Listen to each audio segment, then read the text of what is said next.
Hello class, I just wanted to give you guys a quick overview of what it is we're doing for this final project. It's very extensive and it's going to take the rest of the semester to complete everything. What we do for the next weeks is going to end up in one cohesive book. The book is divided into 6 equal parts. And each part is a different type of graphic exercise that you will be completing. We will be completing 2 exercises per week, leaving you just a few more weeks to finalize the actual book and bring everything together, and time to make revisions as you get critiqued on 2 exercises every week. The book itself is created in InDesign. This is a Adobe PDF version of an example book. But the pages, spreads, and different parts can be made in Illustrator and then brought in and ported over to InDesign. You just have to make sure that you have the right size and bleeds and everything. In addition to the main cover, back cover, there's the main cover.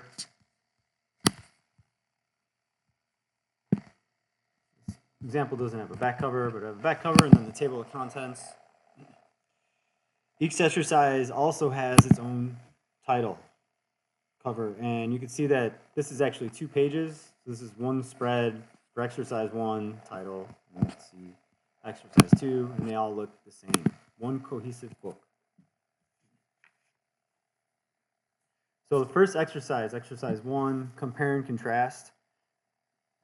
Here's a breakdown of that. So what you guys have learned from the anatomy of the letter form all the way to what we know now should help you be able to compare and contrast different typefaces and fonts. Also, the type connection game can be very useful for this particular exercise. I also gave you some chapters in your book that should help you for each one of these exercises. So taking a closer look at exercise 1 here. Compare and contrast, and what you learn from reading the exercise guidelines, what we're basically doing here is displaying different ways of comparing and contrasting different fonts or typefaces. So right now here we're comparing avant-garde and century Gothic. And you can see the various fonts compared within each typeface. Typefaces are the main category, fonts are the variation of that category. So what we're doing here is comparing the same typeface at different sizes, but the same letters, different areas of the letter, all in separate quadrants. There are 24 required comparisons. We got this 3 spreads here. 24 required comparisons, 4 quadrants per page, 2 pages per spread, making this exercise a minimum of 3 spreads. And again, what is important here aesthetically is that this is one book. All spreads look and feel similar. One book with 6 chapters. Next is exercise 2, which is minimalism. Minimalism is a way of taking certain details out of a letter form, but still leaving the main characteristics.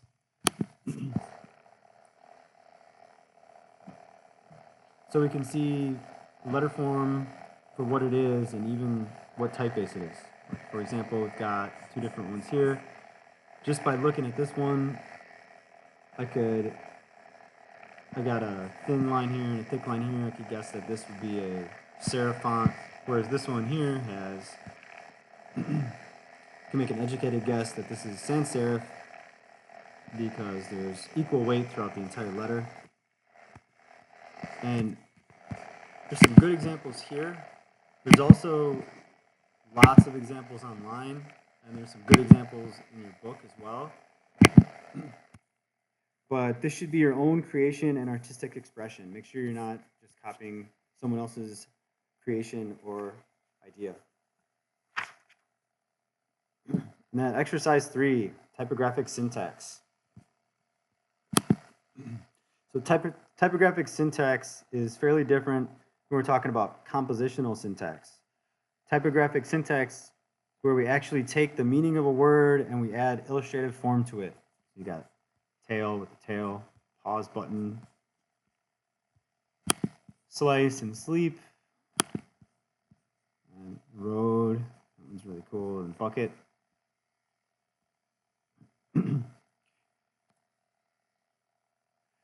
The type is manipulated, but still legible to show the word's meaning.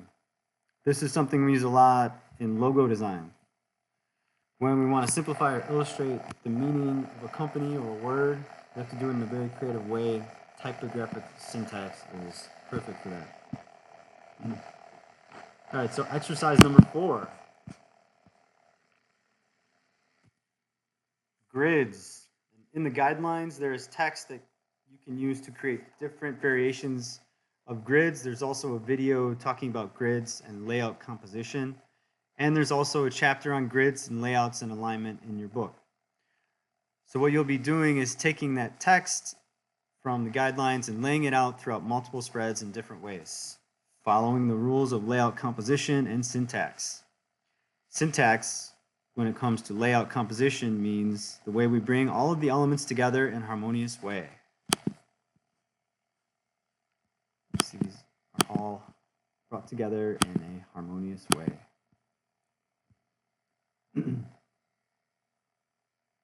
And then our 5th exercise, hierarchy. And in the hierarchy guidelines, you get different definitions that can create hierarchy, and you have to create hierarchy with those definitions. Hierarchy is just a way of making elements stand out in sequential form, and is very important in graphic design, having good hierarchy. Grabbing the viewer's eye with the heading, and then reeling them in to read the different layers of text. Hierarchy, and then, I'm going to look closer about these definitions of hierarchy. Placement, there's the definition smaller. So I know what this is about, and then I can read further.